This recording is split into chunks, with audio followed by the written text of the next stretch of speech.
بادشاہ اپنے ملک کو بڑے احسن طریقے سے چلا رہا تھا۔ رعایا اس بادشاہ سے بہت خوش تھی کیونکہ وہ رعایا کے حقوق کا بہت خیال رکھتا تھا۔ بادشاہ کی کامیابی کا راز اس کا نیک وزیر تھا جو بادشاہ کو ہمیشہ اچھے مشورے دیتا تھا۔ بادشاہ بھی اپنے وزیر کو قدر کی نگاہ سے دیکھتا تھا۔ ایک دن بادشاہ کے پاس ایک سوداگر آیا جس کے پاس مختلف نسل کے گھوڑے تھے۔ بادشاہ کو 5 گھوڑوں میں سے سیاہ رنگ کا گھوڑا بہت پسند آیا اور جب بادشاہ نے اسے پسند کر لیا تو سوداگر نے بھی اس کی تعریفیں شروع کر دیں کہ آپ نے سب سے اچھے گھوڑے کا انتخاب کیا ہے۔ وزیر کو سوداگر پر شک ہوا اور اس نے چیک کروایا تو واقعی گھوڑے کی کمر میں رسولی تھی۔ بادشاہ کی نظروں میں وزیر کی عزت پہلے سے بھی زیادہ بڑھ گئی۔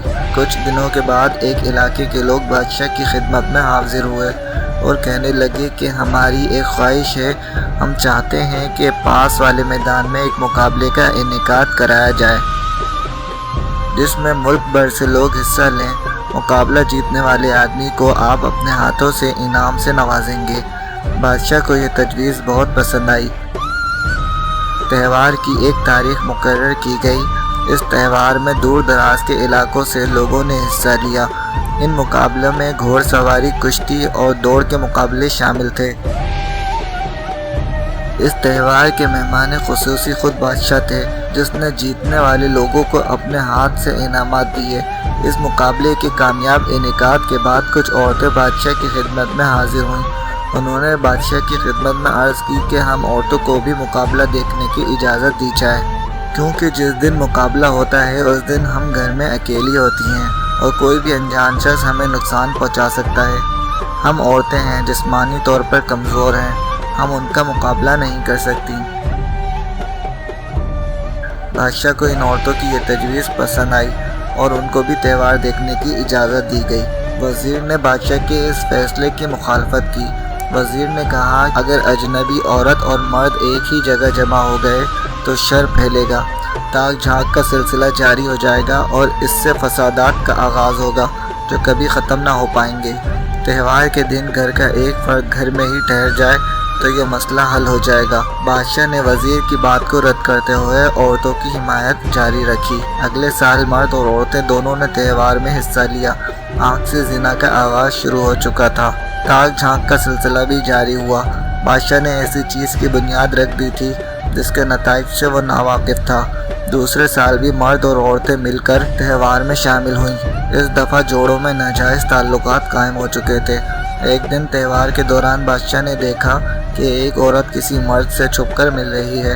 بادشاہ کے دماغ میں شیطان نے یہ وسوسہ ڈالا کہ عورتوں اور مردوں کو کھل کر ایک دوسرے کے ساتھ ملنے کی اجازت دی جائے۔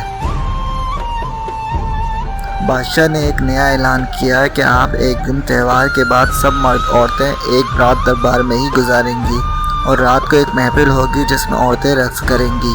وزیر نے یہ اعلان سن کر بادشاہ کو ایسا کرنے سے روکا اور کہا کہ اس طرح تو یہ سلطنت تباہی کی طرف جائے گی، مگر بادشاہ نے وزیر کی ایک بھی نہ سنی اور دھمکی دی کہ آئندہ اپنے کام سے کام رکھنا ورنہ تجھے وزارت سے ہی خارج کر دوں گا۔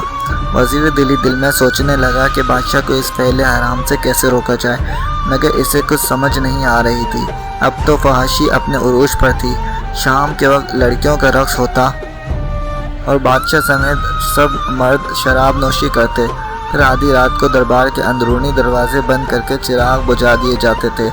سب مرد اور عورتیں زنا میں مشغول ہو جاتے تھے۔ اندھیرے میں پتہ نہیں چلتا کہ کون سا مرد کس عورت سے زنا کر رہا ہے۔ بادشاہ خود بھی زنا میں شامل ہو جاتا تھا۔ وزیر اس سوچ میں پڑ گیا کہ کس طرح اس تہوار کا خاتمہ کیا جائے اور فعل حرام سے سب کو روکا جائے۔ وزیر نے ایک عجیب چال چلی۔ اس نے بادشاہ سے کہا کہ آپ ہر رات نئی لڑکی سے ہم بستری کرتے ہیں مگر آپ کو اندھیرے میں پتہ ہی نہیں چلتا کہ آخر وہ لڑکی کون سی ہے۔ میرے پاس ایک ایسا طریقہ ہے جس سے آپ کو اگلی صبح معلوم ہو جائے گا کہ رات کو کون سی لڑکی آپ کے ساتھ تھی۔ بادشاہ نے بےتابی سے کہا کہ ایسا کون سا طریقہ ہے جس سے مجھے پتہ چل جائے گا کہ رات کس کے ساتھ گزاری۔ وزیر نے بادشاہ کو ایک گلابی رنگ دیتے ہوئے کہا کہ آپ ہم بستری کرتے وقت اپنے انگوٹھے سے یہ رنگ لڑکی کے ماتھے پہ لگا دینا اور ساتھ ہی کینچی سے لڑکی کی چوٹیاں بھی کاٹ لینا۔ صبح آپ کو معلوم ہو جائے گا کہ رات کس لڑکی کے ساتھ گزاری۔ مگر وزیر نے بادشاہ کو ایسا رنگ دیا جو چہرہ دھونے سے چلا جاتا تھا اور ایک زنگ آلود کینچی دی جو بالکل ناکارہ تھی اور بال کاٹ نہیں سکتی تھی، جبکہ وزیر نے چالاکی کرتے ہوئے ایک کنیز کو ایک نئی کینچی دی اور مستقل گلابی رنگ کی ڈبیا بھی دی۔ وزیر نے کنیز کو تلقین کی بادشاہ کی بیٹی جب نیند کی حالت میں ہو تب وہ ہوشیاری سے اس کی چوٹیاں کاٹ لے اور ماتھے پر گلابی رنگ لگا دے۔ وزیر کی چال کامیاب رہی۔ صبح کو اس لڑکی نے منہ دھو لیا جس نے بادشاہ کے ساتھ رات گزاری تھی۔ اس کے ماتھے کا نشان غائب ہو گیا اور کینچی خراب ہونے کی وجہ سے اس کی چوٹیاں نہ کٹی، جبکہ بادشاہ نے دیکھا کہ شہزادی کے ماتھے پر گلابی نشان تھا۔ رنگ مستقل ہونے کی وجہ سے دھونے سے بھی دور نہ ہو سکا اور شہزادی کی چوٹیاں بھی کٹی ہوئی تھی۔ بادشاہ ملامت زدہ ہو گیا اور بادشاہ کو دل کا دورہ پڑ گیا۔ ہر چھوٹی برائی بڑی برائی کو جنم دیتی ہے۔ کسی بھی چھوٹی برائی کو چھوٹا نہیں سمجھنا چاہیے اور ہر برائی سے نفرت کرنی چاہیے تاکہ زندگی گزارنے میں آسانی ہو۔ اللہ سے دعا ہے کہ وہ ہمیں زیادہ سے زیادہ نیک اعمال کرنے اور برائی سے بچنے کی توفیق عطا کرے۔ آمین۔